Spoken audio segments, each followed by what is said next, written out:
This is Kensington, located in northeast Philadelphia. In an area where crime and murder almost triple the national average, it is also considered the heroin capital of the nation. We decided to take a trip to Kensington and see what was really going on there. Why is this a notorious spot for drug use? How did all of this happen? This is the story of Kensington now and then, and what we found when we entered this world known so well for its drugs. Kensington wasn't always a place full of drugs, homeless, and prostitution. In fact, in the mid-1900s, after the Great Depression, Kensington had a thriving economy. Factories lined the streets on almost every corner with businesses popping up all over Kensington. There seemed to be an unlimited supply of jobs. Life was good. But where did this all go? Around the 1980s, globalization started to spread through major corporations. The idea was that corporations would move their factories out of the country in order to have cheaper labor and hold fewer restrictions on their factories. In 1992, President George H. Bush signed the North American Free Trade Association, which allowed for free trade and flow of capital between Canada, the United States, and Mexico. With that in mind, most of the corporations that were embedded in Kensington took their factories and outsourced. The problem that Kensington faced at this time was the extensive amount of factories that left the area. If you lived in Kensington, you most likely had a job at a factory. As these jobs left, waves and waves of residents were forced into unemployment. Without any jobs, families had to stop spending their money. Without being able to spend money, capital was no longer moving across the local market. Without any money in the market, local businesses began to leave the area. This soon caused the majority of families to go on welfare. In 1996, President Clinton established a new welfare reform that required an individual to complete both job training and be hired to a job in order to stay on welfare. With the lack of jobs in the area, it became difficult to complete both requirements, which led to an increase in homeless over the years. Kensington went from a thriving, prosperous economy to a welfare-based, jobless slump. Life was hopeless, and when life becomes hopeless, people begin to resort to drugs. In the case for Kensington, a mass amount of people began to use heroin to escape all their heartaches and pains associated with this newfound poverty. Parents divorced, families separated, and neglected children were raised in a harsh, miserable environment. Opportunities for the youth began to dissipate. As these kids had no positive outlook on life, they began to resort to the same habits as their parents, the usage of heroin. Each generation that was raised in Kensington began to lose more and more hope. Heroin seemed to be the only way out. So, as more and more people began to shoot up, Kensington became America's top provider for heroin. Kensington had gone from being a prosperous, hardworking community to an area dependent on welfare and heroin. Poverty and drug use was very evident as we walked down the streets of Kensington. Every corner was littered with trash, and all of the side roads lined with broken down old factories and homes, a haunting reminder of a past era where prosperity was all around. We found used syringes next to a playground known commonly as Needle Park, broken alcohol bottles on almost every street, and empty dime bags outside of an old church.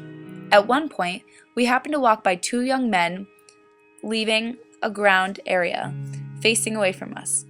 When they got to leave, we walked to a spot and could smell rubbing alcohol and saw a used syringe on the ground. In broad daylight, drug use was happening everywhere, this time even in front of us. Maria, a nurse who has worked at the local Kensington hospital for over 27 years, was one of the people we interviewed about the drug problem in Kensington and what was being done to curb this problem.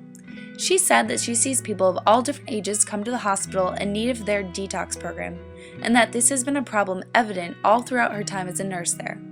The problem that she sees in Kensington is the lack of support for the detox problem, and that it is never mandated that the patients stay the course of their detox. Opening more public rehab centers in the Kensington area could go a long way to combat the drug problem. Private rehab facilities can be expensive, especially to low-income families without insurance, so this solution would have to be government-funded. The real con to this solution, however, is the fact that drug addicts would have to submit themselves to these rehab facilities. It is hard to say whether these people would seek out treatment on their own or not, given the nature of drug addiction. Still, public rehab centers would generally mean less drug addicts, and less drug addicts would make dealing drugs less lucrative, effectively reducing the number of drug dealers in Kensington. What allows the heroin problem to continue in Kensington is the lack of any substantial police intervention. A local resident complained to us about the lack of effort put forth in patrolling the area. Dealers know the risk of getting arrested is relatively low when compared to their profits, so the drug trade continues regardless of its illegality. A solution to this problem is obvious. hire more police officers, and have them patrol the Kensington area more. This will not only reduce the drug trade in the area, but create a safer environment for the residents. More police officers and patrols will lead to less violence and crime in the area, making the people who live there more secure in going about their daily lives. A major problem to this solution is the fact that hiring more officers will cost a substantial amount of tax money the government may not have. In 1998, State Attorney General asked to hire 25 more drug enforcement officers. The cost was estimated to be about $1.5 million. With that kind of money being required, the solution of hiring more police officers seems less viable in an area where people struggle to pay their taxes. To truly end the problems that plague Kensington, we would have to stop younger generations of Kensington residents from adopting the same culture and lifestyle of crime that exists there. Promoting education for the youth of Kensington and keeping them off the streets should be one of the primary goals. Achieving this would entail improving the public school system in Philadelphia. A better school system will provide a better education, which will in turn help keep kids off the streets. This would be government funded, however, and finding teachers willing to work in such a low-income, high-crime area may be difficult. Starting programs within the community for the youth of Kensington may prove to be the most viable solution to the heroin problem. Community programs will promote education and keep kids off the streets, similar to improving the public schools, but without the substantial use of taxpayer money. Rock Ministries is a local church whose goal is to outreach for at-risk youth in Philadelphia's inner city. Here, they offer computer training, weightlifting, games, boxing lessons, and a safe refuge from the outside world, free of charge. The effects of community programs do not just stop at the youth.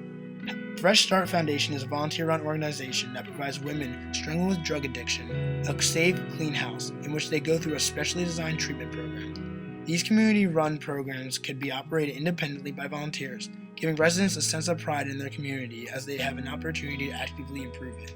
The other solutions will help a great deal, but for meaningful change to occur, it has to come from within the Kensington neighborhood. No one solution can solve the heroin problem in Kensington. It would take a combination of those mentioned with the community programs serving as the cornerstone. Yes, it will take tax money to implement some of these solutions.